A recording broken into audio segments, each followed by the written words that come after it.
Good evening, everybody. It's nice to be back. I pray everybody's doing well. All right. Now, as we begin, let me briefly summarize what happened last week.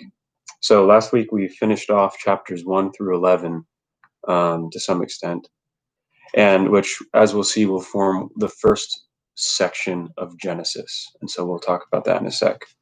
But we looked at specifically the Tower of Babel. We focused on that last week. And one thing that I really emphasized was looking at the structure. And so maybe you guys are getting tired of hearing the word structure, but if so, that's probably a good thing, because I'm hoping to emphasize that how important structure is when you are analyzing biblical passages, because just looking at how things are organized, how things are told, can be just as informative as what is being told. So we want to keep that in mind. Now, for the Tower of Babel, we saw a chiasm, if you recall what that means. It kind of goes A, B, C, D, and then it repeats itself in the reverse order, C, B, A.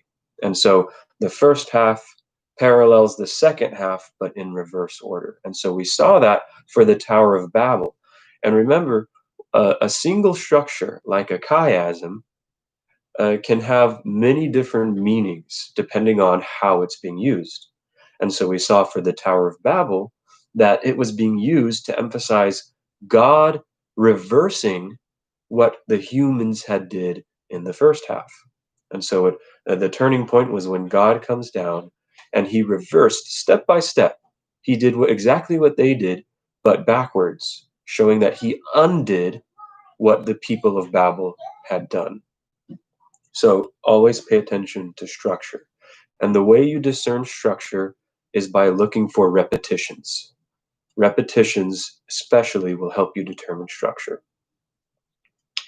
And then at the end of last week, I basically summarized the themes of chapters 1 through 11. And we kind of saw this kind of cycle, or like a spiral, that continually brought humanity deeper and deeper into sin, punishment, and curse. And so there's this cycle of becoming like God, becoming more civilized, and then sin occurs. Then God comes in with punishment and curse to try and curb, to prevent sin from spreading even further. So the defining theme and characteristic of chapters 1 through 11 is the continual growth of sin and the depravity of humankind on this earth.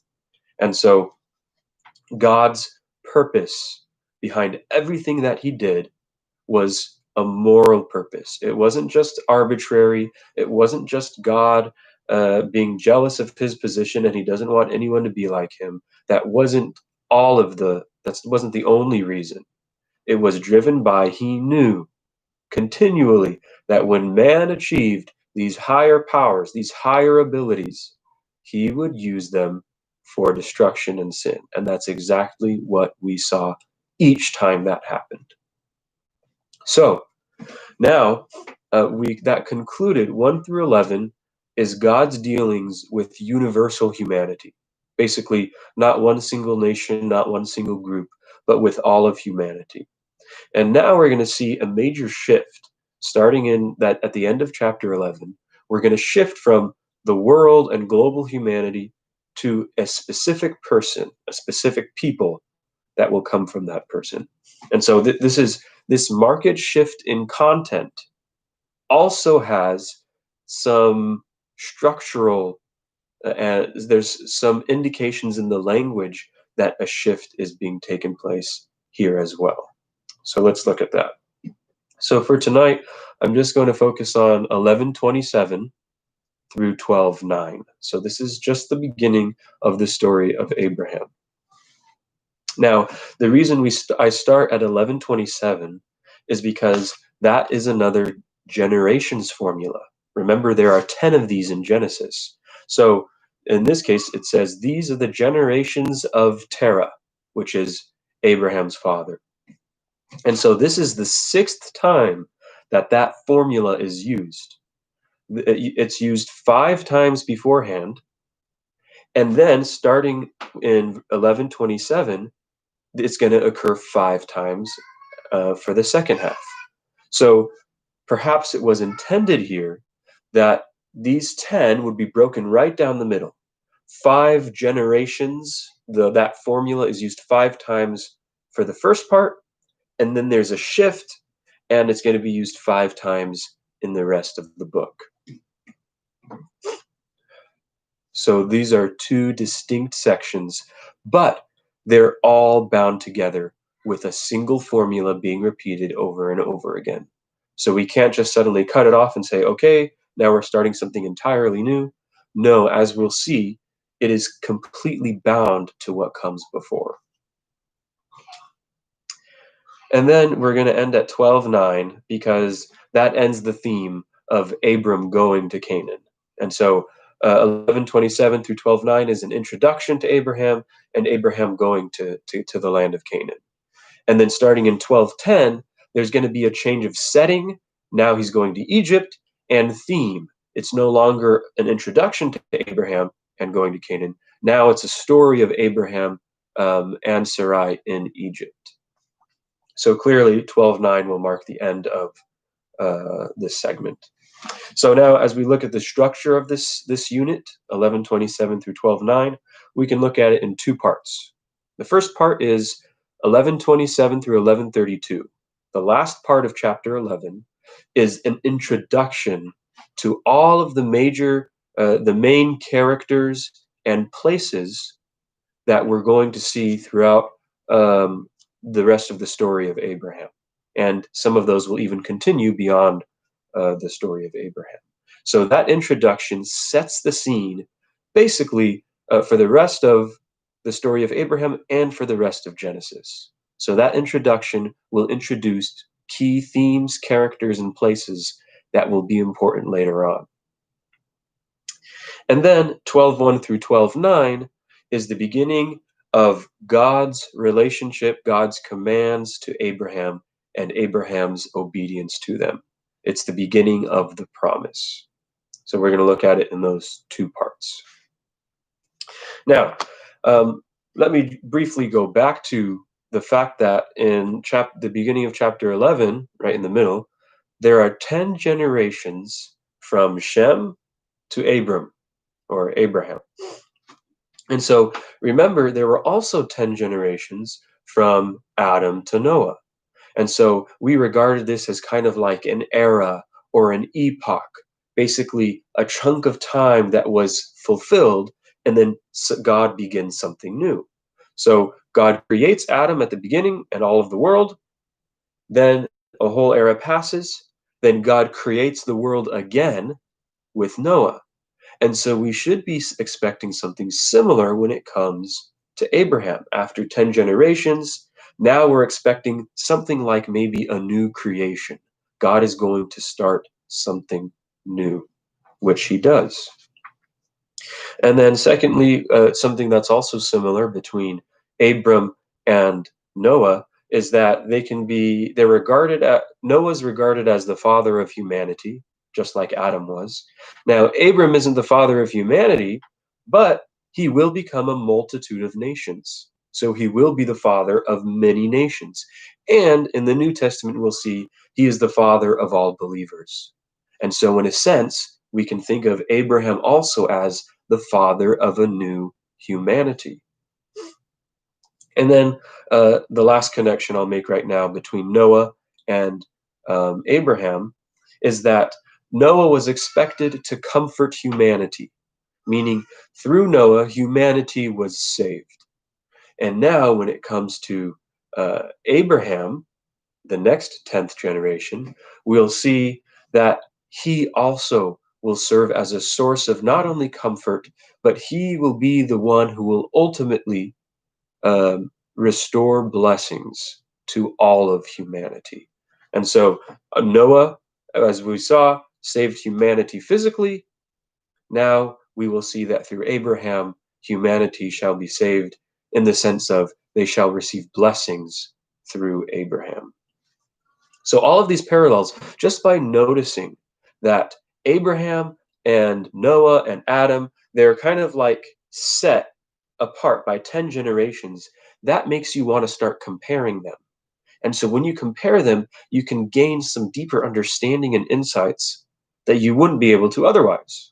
Some more things come to light. They become clearer when you look at the structure and how what it tells you what to compare. So there's an example of the uses for that. All right, now let's go into the story. So the first section, 1127 through 1132. Again, this introduces the characters and places and the themes that will characterize much of the rest of Genesis. So to start off, so a point on methodology is when you Old Testament stories, what the writers like to do is they like to only mention what is significant. And so this is a general practice.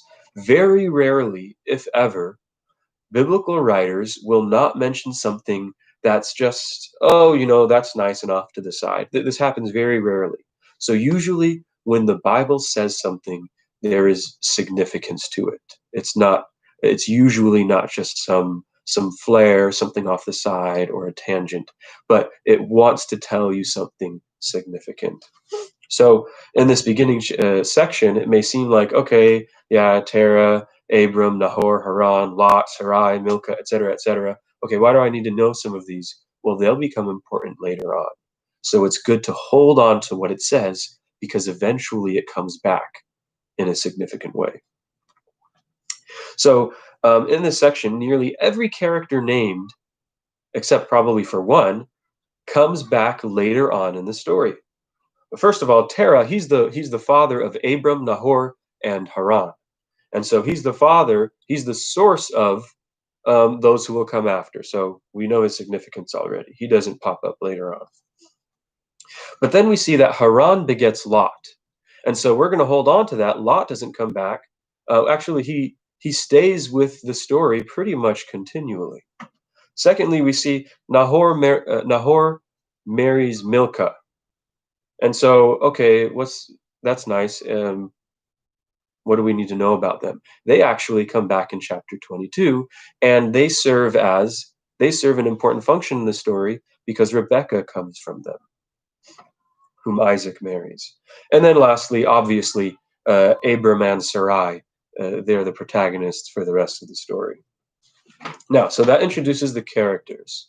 And then it also introduces one of the most important themes in the story of Genesis, in the book of Genesis. And in verse 30, it says, Sarai was barren. She had no child. And that's all it says. And then after that, it doesn't really come back to that issue until, say, chapter 15. So remember, the writers like to introduce these key themes early on, and it sets the stage for what's to come.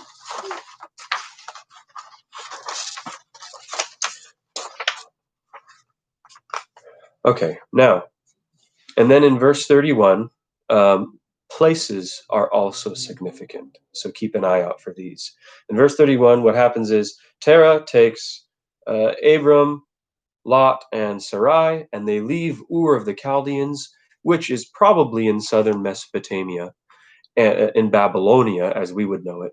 And then they're going to go to the land of Canaan. And so the route that they have to take is they have to, I guess in your view, it would be they go from southern Mesopotamia and they have to go all the way around and then down to Canaan.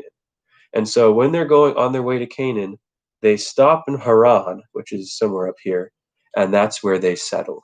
And so they started to go to Canaan, but they didn't make it. They stopped and they settled in Haran. And Haran is going also to play a significant role in the rest of the Genesis, because that is what is known as the homeland of Abraham. Haran, Padan Aram, Aram Naharaim, those are the names it goes by. And so that's the homeland that the characters will continually be returning to, more specifically to get wives. So that's where Isaac goes back to get his wife Rebekah, or Isaac doesn't go back, but that's where Rebekah comes from. And then also Jacob goes back and he gets Rachel and Leah as his wives, and then he comes back to the land of Canaan. So that is known as the homeland, and there significant things will take place, especially in the story of Jacob. All right. And then lastly for this section, verse 32 tells us that Terah died at the age of 205. Then, the very next sentence, it says, then the Lord said to Abram, and then it goes from there. So this makes it seem like that Terah died, and only then God told Abraham to go forth. But if you calculate the numbers of the genealogy, when Terah had Abram, then Abram was 75 when he left, but Terah lived 205 years, then that tells you Terah was actually still alive when Abram left. And so no reason to fret over this. What that verse tells us, that's a genealogical verse, meaning it belongs to a genealogy. It's just reporting that that was the span of Terah's life, and then he died. And so what that verse does is it concludes basically the earlier era. It tells you that era has come to a close.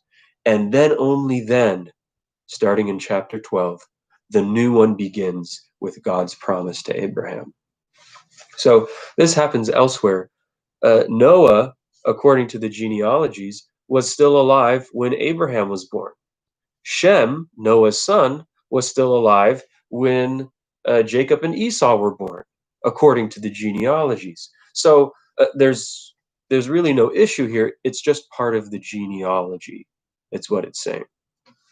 All right, so, and now in chapter 12, we embark on a new journey, a new narrative.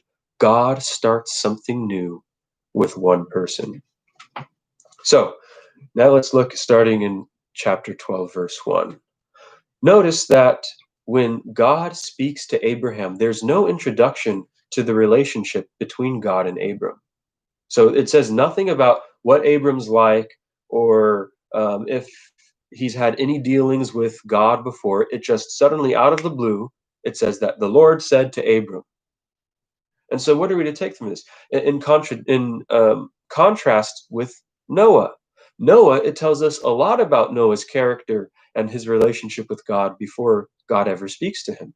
It says that Noah was righteous, he was blameless in his generation, he found favor before God, and he walked with God. And so that was the reason why God chose Noah. But here, suddenly, we aren't given a reason for why God chose Abraham. And so perhaps what this story is trying to tell us is that it hints that perhaps this was kind of almost an arbitrary decision on God's part, meaning perhaps it could have been anyone that God had chosen to fulfill his purposes. So Abram and his descendants and Israel, they are not the end result. They are not ultimately what God is concerned about, though he is concerned about them, obviously. But that's not the end. It doesn't stop there. So God chooses Abram for a purpose that goes beyond Abram, and we'll see that shortly. So that does not discount that Abraham was, in fact, extremely faithful, committed, and obedient to God, as he quickly proves himself to be. It just tells us, perhaps, that God's initial decision of choosing Abram, it's according to God's will for God's purposes. It didn't necessarily have anything to do with Abraham himself. So that may be part of what's being said. Now, we see that God commands Abraham, or in this case, Abram, just like he had commanded Noah. A very similar phrase. God says, go yourself, or something along those lines, to Abram. And to Noah earlier, he had said, make for yourself an ark. And then what happens immediately after that is that they obey. Just as Noah did everything God had commanded him, we see that Abraham did everything that God had commanded him. Perfect obedience in these words. And then I just want you to note, before going to the next section, is that God did not tell Abram where to go. He just told him, leave your land, your birthplace, and your father's house to the land that I will show you. So he doesn't specify, he doesn't say Canaan, he doesn't say a region, he just says, go to a land that I'll show you. And so what Abram does is he just gets up and he continues the journey that he and his father had originally started. So Abram doesn't necessarily know where he's supposed to go, according to the text, what it tells us. He's just going. And so we may wish to call this, he is walking by faith. So sometimes you have to obey before you can fully understand where God is leading you. Before you can fully understand what God's will is, you actually have to obey it first. And so there seems to be this tendency nowadays to make it an application. Nowadays, people have to understand everything before they commit, especially when it comes to faith. I have to know exactly, who is Jesus in relation to God? What does the Trinity mean? How can he be the Son of God and God at the same time, et cetera, et cetera? You can come up with a million reasons that you have to understand everything before you finally commit. And so what we see here is that what Abram did is he didn't even know where he was going. He just got up and left because God told him, just go. And so this reminds me of a verse in John 8, kind of digress for a little bit. Jesus, John 8, 31 through 32, Jesus tells the Jews who had believed him, if you hold to my teachings, you are truly my disciples, and you will know the truth, and the truth will set you free. So maybe this is a progression. Only by obeying God's commandments, only then can you understand what God's will is more fully. So we can't understand everything off the bat. We will only understand as we experience, as we obey. And that's exactly what we see Abram do here. He obeys, and then he sees when he reaches Canaan, God says, this is the land. And so he gains understanding. Now, let's look at what God says specifically to Abram. First, so what God says has strong ties to everything that comes before it, and we're going to look at those connections. But first, let's look at what God says by itself. Remember, you always want to analyze a text by itself first, because if you try to bring in other things before you look at it on its own, you may start to see things that maybe weren't originally meant to be revealed in those verses. So, but first, before we go to what God tells him, note, Abram came from Ur of the Chaldeans. He came from Babylonia in that region. And he went to Haran, so he followed that path. So maybe, this is a conjecture and speculation, but maybe what we see here is, remember, what was the usual movement? It was usually going east. Adam and Eve were kicked out, presumably east of the garden, because that's where God put the cherubim and the flaming sword. So they're kicked out east, according to your view. And then Cain moves further east to the land of Nod. And then we see the people of the earth, they move east to the valley of Shinar, which is Babylonia. And what we see here is Abram moving west from Babylonia, Ur of the Chaldeans, back west, sort of reversing that process that had begun, that was continued in chapters 1 through 11. So it's not stated explicitly here, but just by noticing these little things, maybe what they're trying to tell us is this is God's reversal of everything that happened in chapters 1 through 11. Now, also notice when God makes the promises to Abram, he says, go to the land I'll show you, and I will make of you a great nation, and I will bless you, etc., etc. This can be read in the Hebrew, go to the land that I'll show you, so that I may make you into a great nation, so that I may bless you, etc. So it could go either way here. So what's being said is that Abram must first obey before God fulfills the promises to him.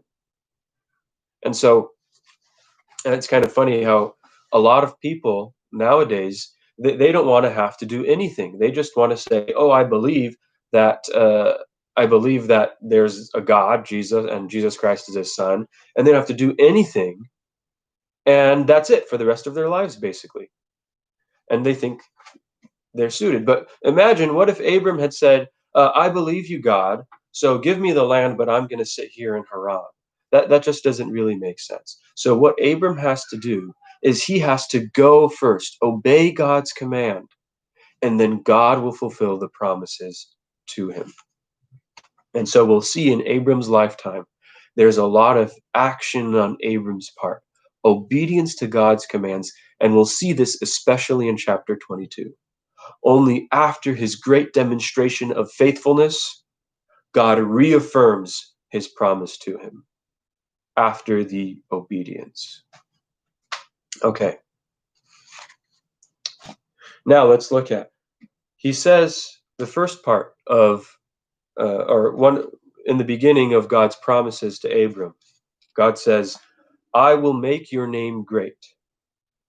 And so now we're going to start comparing it to what came beforehand.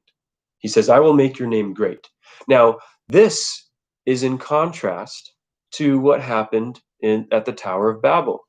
The people of Babel, they wanted to build a city and a tower to make a name for themselves. And so what we have here is God is telling Abram, "I will make your name great."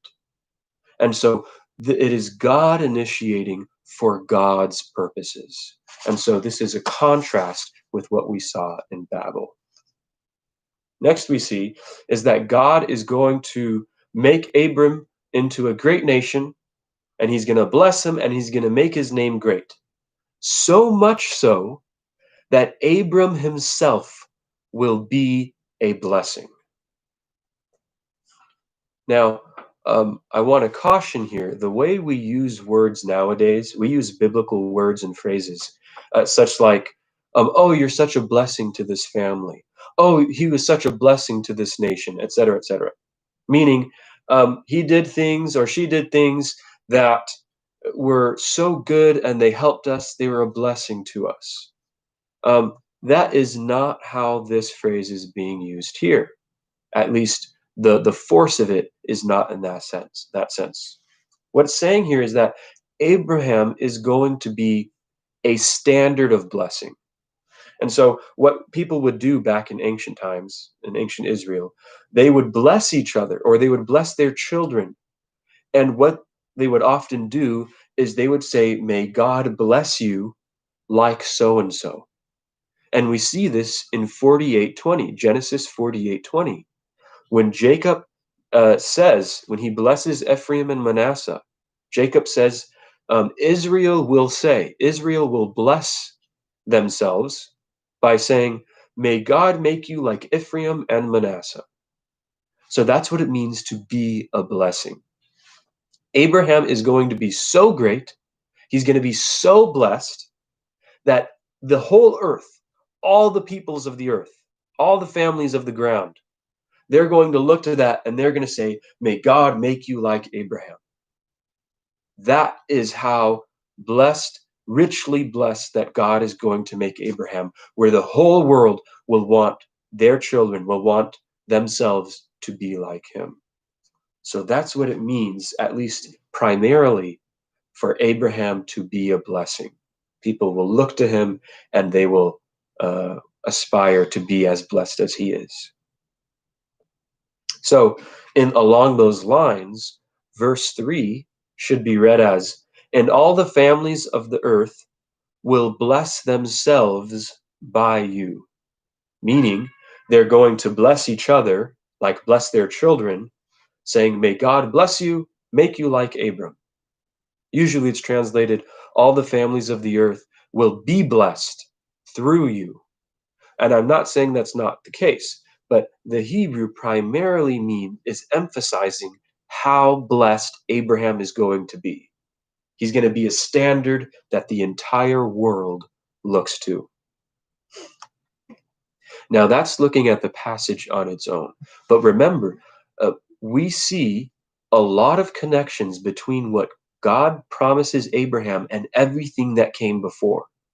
So even though the text itself most likely means Abraham will be a standard of blessing, we're also going to see that through him, the world will be blessed as well. So it kind of has that double meaning. And so let's look at that. Remember, as I had mentioned at the beginning of this series, in this section, verses 2 and 3, the root bless is used 5 times. That word, in one form or another, is used 5 times in just 2 verses. And so this should automatically remind us of everything that was said for the past 11 chapters. There was constant curse for the first 11 chapters. First, the ground was cursed because of Adam and Eve. Then Cain was cursed because of his murder. And then Canaan, the son of Ham, was cursed because of what Ham did to Noah. So there's just curse after curse after curse. And then all of a sudden, we see 5 times over, blessing after blessing after blessing after blessing is promised to Abraham and to all of the families of the earth through him, because of him. So we see a reversal of everything that came before. God is now, through Abraham, he's going to undo everything that humanity had done to itself for the first 11 chapters that we saw in Genesis. And by reversing everything, all of the curses that humanity brought upon itself, God is going to restore the blessings he had originally intended for creation that we saw in chapter 1. So it was chapter 1 was blessings, then humanity brought a bunch of curses, and now God is going to bring back those blessings. So remember, look for this repetition, not just in one unit, but throughout an entire book, throughout an entire section, throughout the entire Bible. Secondly, we see God says that all the families of the ground will bless themselves or be blessed through you. The term families is used in chapter 10. In verse 32, it says, "These are all the families of the sons of Noah." Remember, chapter 10 was a genealogy. So automatically that term families might bring us back to chapter 10. So all the families that we just saw in chapter 10, all the people of the entire earth, of the entire ground, they will bless them. They will look to Abraham and ask for the blessing like him, and they will be blessed because of Abraham. And not only that, but notice it says, most versions say all the families of the earth, but that word is actually families of the ground. And remember where ground was used before. The ground is what humanity was made from, and the ground is what was cursed because of humanity. And so all the families of the ground, all of what's associated with curse, they will now be blessed through Abraham. So that emphasizes the undoing of the curses. You see that reversal. And then we'll see that the promises gradually come to fulfillment. Oh, before that, one last thing about verses 1 through 3 is that not only that, but God turns curse into a blessing. He says, anyone who curses you, I will curse. Or anyone who holds Abraham in contempt, meaning they revile him, they insult him, they diminish him in one way or another. Anyone who does that to Abraham, and presumably his descendants, God will curse. And so God's curse is a part of the blessing. So it's this neat little shift. We see God cursing again, but it's part of the overall blessing. The blessing that Abraham receives is if anyone insults him or hurts him or something along these lines, most translations say curse him, God will curse. That's part of his blessing. So we see that reversal. All right. And then lastly, for the excuse me. Then what we'll see is that not only are these verses a reversal of what came beforehand, but they're a promise is what drives everything, not only for the rest of Abraham's story, not only for the rest of Genesis, not only for the rest of the Bible, but even to this very day we will see. These promises continue and they are constantly fulfilled. And so each of these promises are eventually fulfilled, and as I'll mention later, they're even being fulfilled today. We see them start to be fulfilled in Abraham's life. Eventually, he has Isaac, who will continue the line to become a great nation. Abraham is continually blessed wherever he goes. No matter what he does, he's blessed.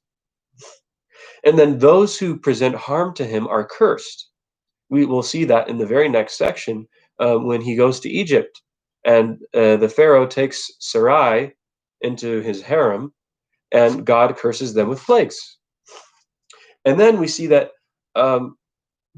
his blessings, Abraham becomes so blessed that even people around him will see Abimelech of Gerar in chapter 20, 21.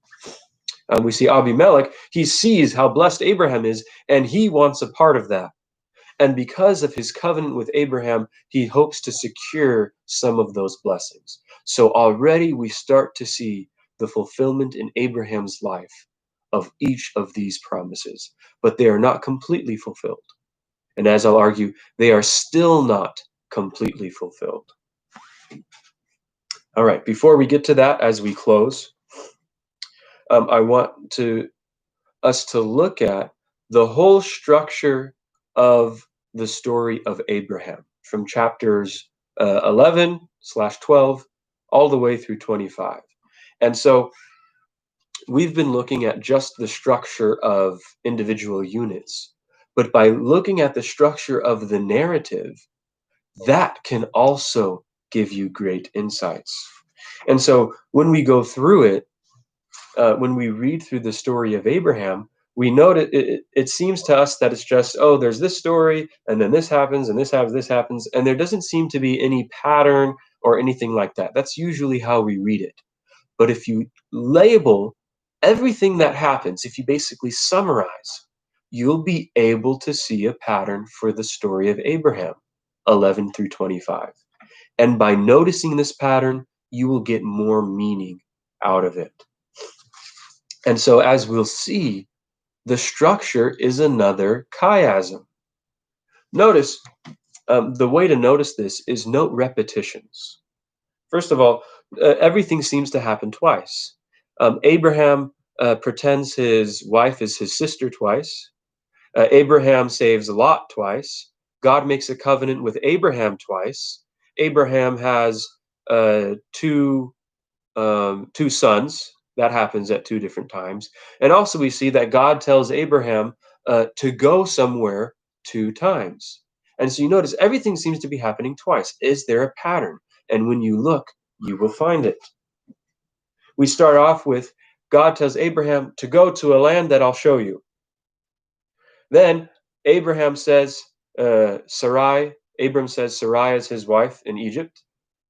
Then Abram saves Lot by going and saving him from the 4 kings. Then God makes a covenant with Abraham. And then at the center, you have Hagar in the wilderness and Ishmael is born. So it goes, God tells Abraham to go. Abram says Sarai is his sister. Abram saves Lot. God makes a covenant. Then, next, we see God makes a covenant. Then Abram saves Lot again by when Lot is in Sodom. Remember, Abram asks God to spare the righteous, and he spares Lot. So Abraham saves Lot. Then Abraham says Sarah's his sister. And then God tells him to go to the land of Moriah to sacrifice his son Isaac. And so, as we'll see, there's that neat chiasm. And so when you look at it in that sense, we won't go into it tonight, but as we go through this, I'm going to select some chapters we go through. And as we go through it, you will see how this whole pattern brings out more meaning for each of the parts, just by noticing it. And then, as we close tonight, in this structure, notice that God tells the promises to Abraham 4 times. He tells it to him at the very beginning in chapter 12. He tells it to him at the first covenant. He tells it in chapter 15. He tells it to him the second covenant in chapter 17. And then he tells it to him kind of at the end of this chiasm in chapter 22, where he tells him to sacrifice Isaac. And so at key points throughout the story of Abraham, God repeats the promises to him. And then eventually these promises are reaffirmed to Isaac and then later to Jacob. So these promises are what drives the entire story forward. And so obstacles constantly come up, and people constantly need reminders that God's promises are there and they are never failing. And so we also need these constant reminders of God's promises and of the role that we play in God's plan, in God's promises. And we play a significant role. So by constantly being reminded of his promises, we constantly fulfill our purpose in God's overall plan, just as Abraham, Isaac, and Jacob did in God's overall plan. Despite their weaknesses, despite their sins, despite their wrongs, the promises were constantly affirmed to them, and they constantly fulfilled it. So that brings us to a close. These promises aren't ultimately fulfilled.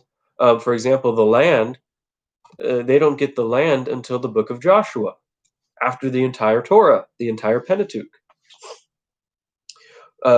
But notice still, even then, not all of the promises are fulfilled. The whole purpose of the promises wasn't just so that Abram would become a great nation, he'd be blessed, and he'd occupy the land of Canaan. That wasn't the whole purpose. Remember, the entire purpose of that, the whole reason God chose Abraham in the first place, was so that all the families of the earth would share in those blessings. We never see that happen throughout the entire Old Testament. All the families of the earth, they never share in the blessing of Abraham in the entire Old Testament. What we do see is beginning with Jesus Christ, beginning with the church, and continuing to this day, all of the families of the earth are constantly being blessed through Abraham because of Abraham's faith, faithfulness, and obedience. Through him, the promises came, the promises continued to this day, and we are sharing in those blessings. We are the fulfillment of that promise, the people of God, the church of God. And it is our job, just like Abraham, to have faith, to be faithful, committed to God, and obedient to his commandments, so that we too can carry those blessings further to the rest of the world until our Lord Jesus Christ comes. So as we read these stories, we can look to Abraham in many instances as this example of faithfulness, faith, commitment, and obedience to God's commands. And as we embody that, we too can fulfill God's promises to the world. May God bless.